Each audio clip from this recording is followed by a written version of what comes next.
Good morning, everybody. A little bit harder for us to wake up today, huh? Beautiful day. Yes, it is. Beautiful week. Yeah. Okay. All right. So we are going to start a new Sif this morning, Sif Hey. And Sif Hey is all about a prohibition in the Torah that is different from lo tigzol and lo tignov, do not steal. It is lo tachmod, do not covet. And we have to describe the halachic parameters of coveting. So first, let's take a look at the psukim in the Torah. The first time that we encounter a prohibition of coveting is in Exodus chapter 20 in the Ten Commandments. The Torah says, here, let me just... the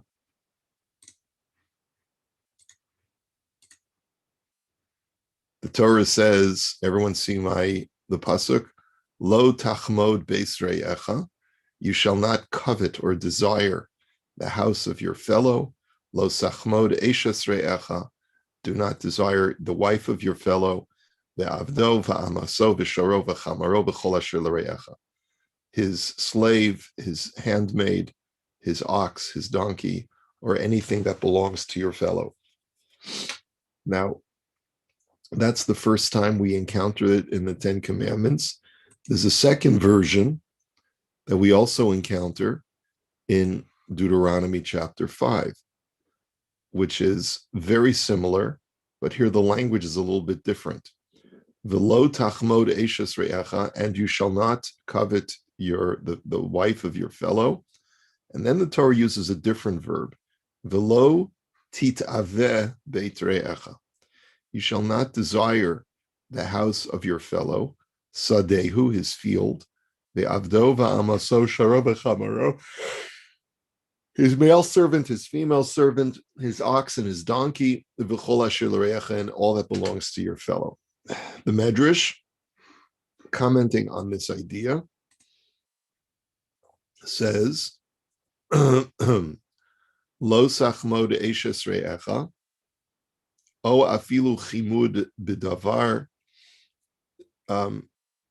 Perhaps you might think that just coveting is the prohibition.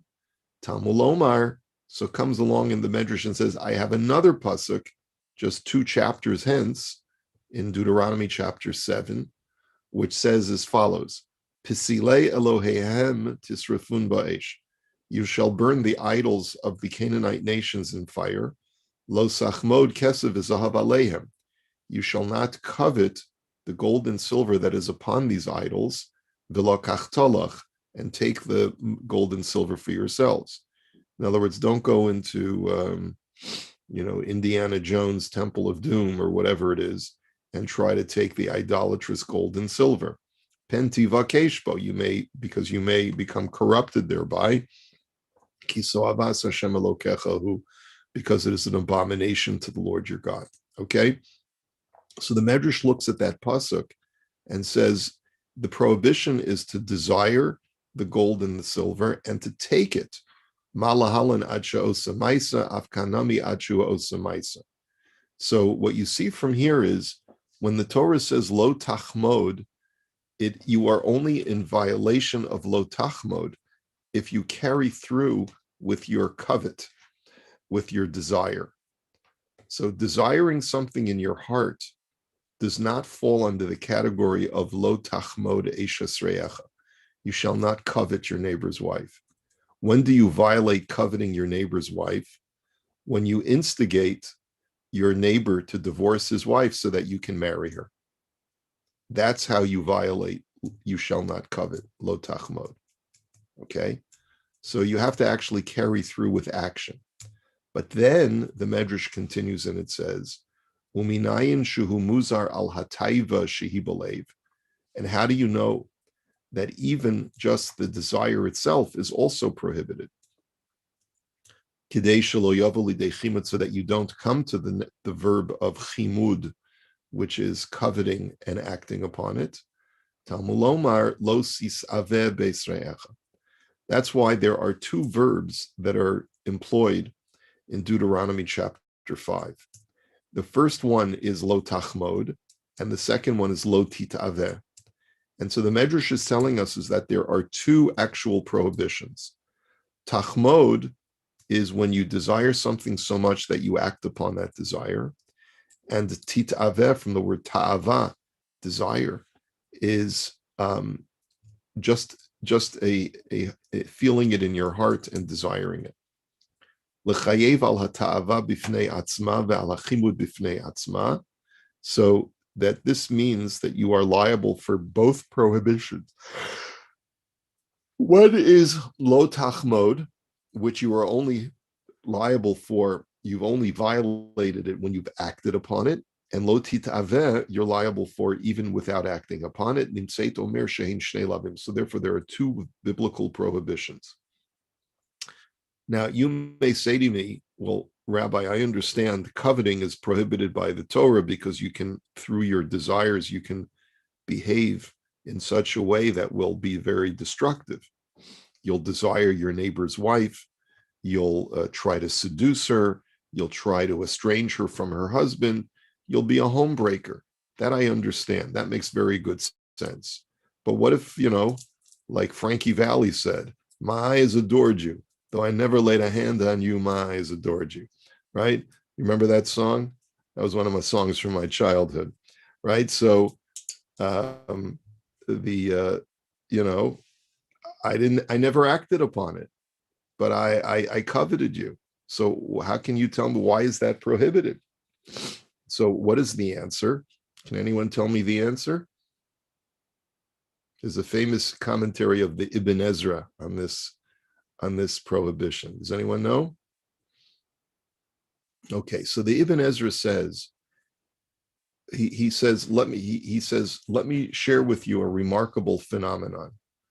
How many human beings, how many commoners like us covet to marry the queen or the princess?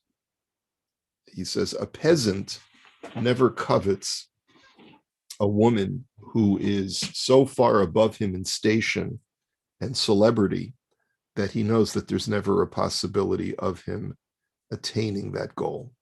You don't tend to covet those things that are completely outside of your reach. What do you covet? The lady next door. Okay? You don't tend to covet a Lamborghini, but you covet the Tesla that you see in the shul parking lot. Just to give you an illustration, right? So the difference between the two is that when you know that something is completely out of a totally different league from yourself, you don't tend to desire it. You may fantasize about it, but that's not the same thing as actually wishing that you had it. You wish that you had those things that are just immediately outside your grasp. And so the Ibn Ezra says what you're supposed to do is look at everything that is not yours as completely in a different league, completely outside of your grasp, just like the queen or the princess. He says, you never look up at a bird in the sky and say, I wish I had wings that I could fly. You don't covet the bird's wings because you know that it's a physical impossibility that you'll ever have wings like a bird. Right? But if your friend has agility or some other physical skill that you don't have, that's what you tend to covet. So that's what the Torah is telling you. So there is a prohibition on your neighbor's wife to actually desire her, because by desiring her, you're actually acknowledging that there's some connection between the two of you. There's some accessibility potentially. And that's what the Torah says you're not allowed to do. Okay, so that's sort of just the forerunner of our discussion today. Now let's go and now let's go back to our text. Rabbi, can I ask a question? Sure. What is the difference? I know there's some distinction between lo tachmod and lo tinaf. Well, lo tachmod is to act upon your desire, even if you do it in a permissible way, that you don't commit adultery. Let's say the example that I was giving was you seduce the woman and then you estrange her from her husband so that she wants to out of the marriage, right? So you haven't committed adultery, right? You wait for her to divorce her husband, but you've still broken the home, and adultery is adultery. Where you don't do it in the Machiavellian way. You just go ahead and do the actual prohibition. Okay, so it's more of a desire is the letachmod. No, no. So what I said is that you have to act. You have to act on that desire in order to be in violation of lo tachmod. But it's not. You're not committing adultery. What you're doing is causing a series of events to fall into play, where that you'll be able to attain that woman that had previously been forbidden to you, by creating a wedge between her and her husband, getting them to fight, and getting them to get divorced. That is also that you've committed a prohibition. You've never committed adultery a day in your life, right? But you've done some treacherous things. You've betrayed your relationships in order to manipulate people to get what you want, right? Got it. Thank you. Okay, sure. Okay. Kol hachomed beso o kelev shel chaverov o kol davar she'efshar sheyikachem mimenu.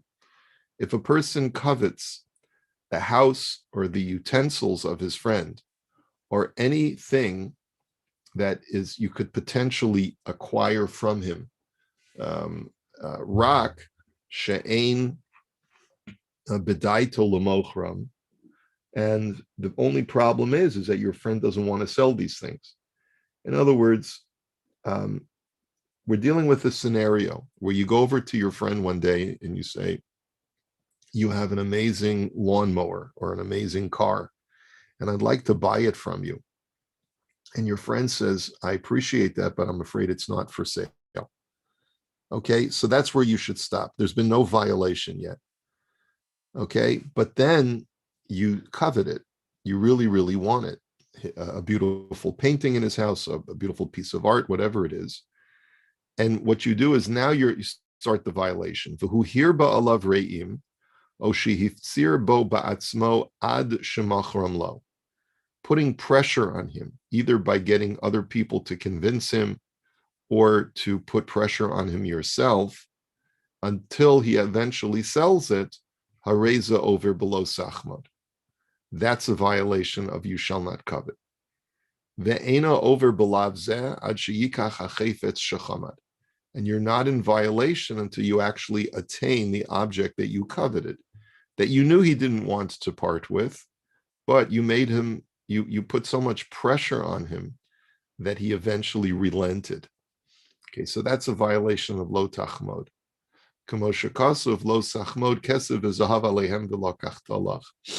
As the Torah says, you shall not covet gold and silver and gold that is upon them and take it for yourself.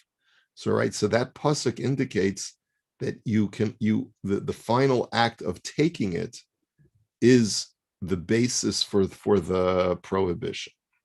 Okay, we'll get back to, we'll go through all the commentary. Umisha'a shenifte belibo v'chashav heichi yikne chayfet zeh.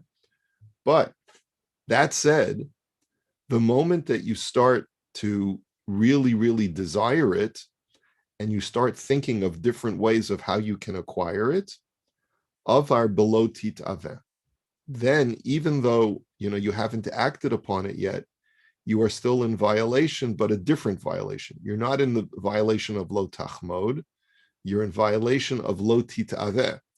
You shall not desire. Ki ein ta'ava ela belev, because tava is an act of the heart. I still remember Jimmy Carter's line, right?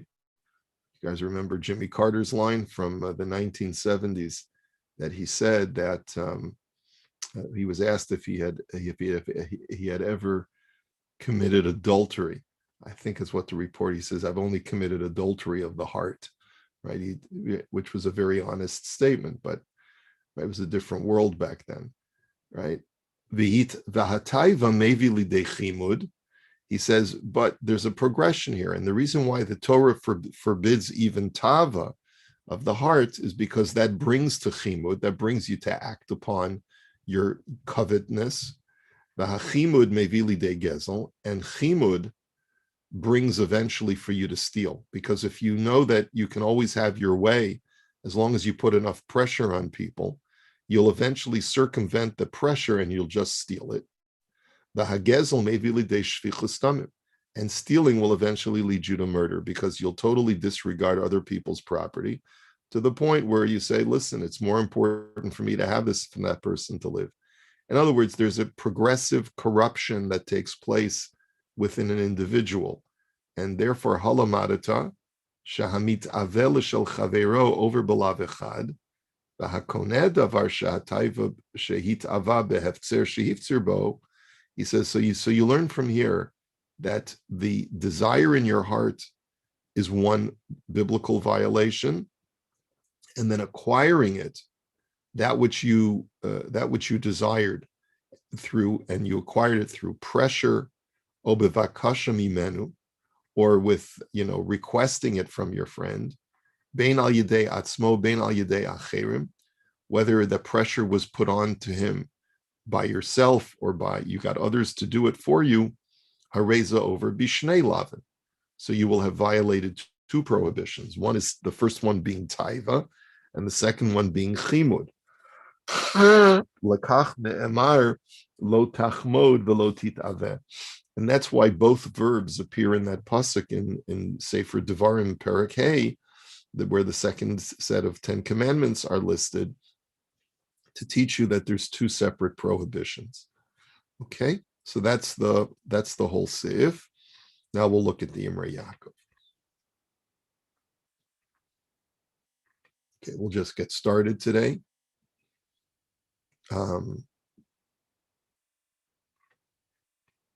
So the first thing that he had said, if you desire a person's house or his utensils or anything that is possible to acquire from him, right? The im iafshar bichlal lekachtam lo haya ba lidei lo titaveh. He says, if it was impossible to acquire these from your friend through purchasing or through other means, then you would never have come to this desire. Delo hayamit avel davar she'i efshar lavo liyada. Because a person doesn't desire things that he knows are impossible to come into his hands. In other words, the language itself of this halacha explains how you came to taiva in the first place. You come to taiva because you say to yourself in your mind, gee, there is a way for me to purchase this. If I put enough pressure, I give him such an offer that he's going to have a hard time saying no. I probably could figure out a way to get this from him, even though he normally wouldn't want to part with it. And that's the whole prohibition, is coming up with a scheme to get something away from your friend that he really doesn't want to part with, but you put enough pressure on him. She'ein bedato l'machram shehifzer v'chulei, and the person really doesn't want to sell, but you put enough pressure on him till he finally relents. He says, so the Imrei Yaakov explains, Dafka ba'ofen zeh shehifzer ohir ba'alav re'im asur. It's only where you put undue pressure on this fellow, where you get enough people to speak to him, that we say that what you've done is prohibited. He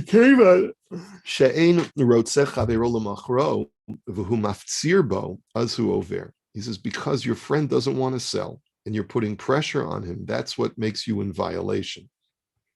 We'll learn a little bit more about this later. He says, what we're talking about now is only about an average type of person who's one of the crowd. Aval bi'ish nichbad chamur tfei, Degam but with a very honored individual in the community, a very important person, a very wealthy person, it becomes even more problematic. He says, even if you don't put pressure on him, there are times when you can violate lo sachmod by just even approaching him. Da'ayin b'Rabbeinu Yona. Da'acher shehevi isur lo sachmod kishu maftzir b'chaveiro. He says, Rabbeinu Yona, I guess, and maybe in Shari Tshuva, I guess, where he brings the prohibition of you shall not covet, when you put pressure on a friend, he then writes afterwards, Kasav achar kach dimu ish nechbad shim yishal sheila or panav lo yipilun, asul lishol me'israehu mekach umatat, biltiim yada ki naton yitain lo benefesh chafetza, v'lo yera levavo besito lo ad kan lashona. He says, if you know that there's a person, De'imhu ish nechbad shim yish'al she'ela or panav lo yipilun. He says, you know that a guy never refuses to do favors for people because that's just his nature. I guess that's what he's talking about. Asur lish'ol me'imrei mekach omatas. Then you're never allowed to ask him to give you something because you know he never turns you down. Unless you know he'll give it to you with a desirous heart and he won't have any bad feelings about giving it to you. In other words, the point is like this. There are some times when a person will relinquish something based on the pressure that you put upon him. There are other times when a person will surrender something, not because he doesn't want it, but because he knows that he can't say no to you. So really what we're talking about, aval b'ish nichbad chamor tfei, he says the asker is the honorable person. The asker is this really famous aristocrat who, whenever, if he comes over to me and he asks me to do something for him, how can I possibly say no? So the point is that if you're the kind of person where by asking this person to help you, he can't say no when you ask him to give you that thing, but you also know that he doesn't want to part with that object, so then you're in violation of lo sachmod, even when you don't put pressure on him at all, but you just ask him, because just your ask alone is the violation.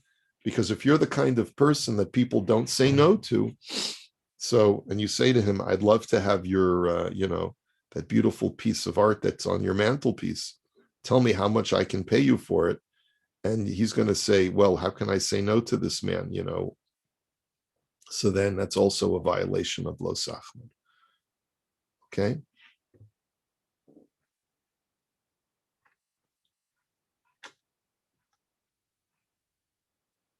Okay, that's good. Let's just do the next one quickly.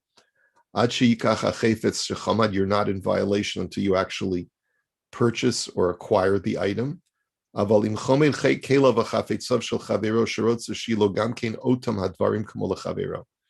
This is a very important halacha, which we'll probably revisit tomorrow. What if I want the same thing that my friend has? But it's not that I want his thing. He just bought a Tesla.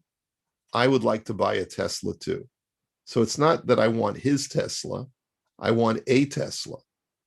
That's not a violation of lo tachmod. I'm jealous, right? But that's not a violation of lo tachmod. Ein bazeh iser.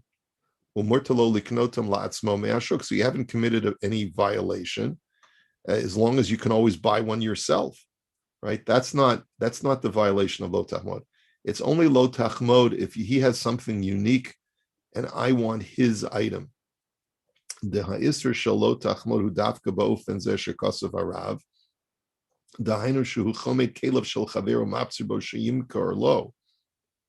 He says the violation is only when you want his item and you put pressure on him for him to surrender it to you. Okay? The od nir alanias daiti, it also seems to me, the dafka b'chomed chayfetz misuyam shemot zechein bein avarot dafka oto chayfetz. It's only when you want that specific item.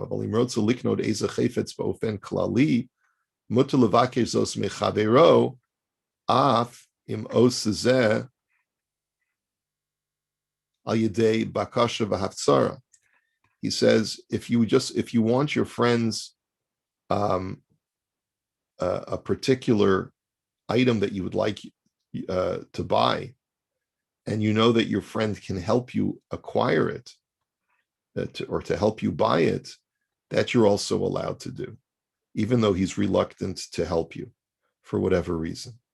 But he says, Va'ayin biurim, we'll take a look at the biurim, and we'll get a little bit further clarity on that as well.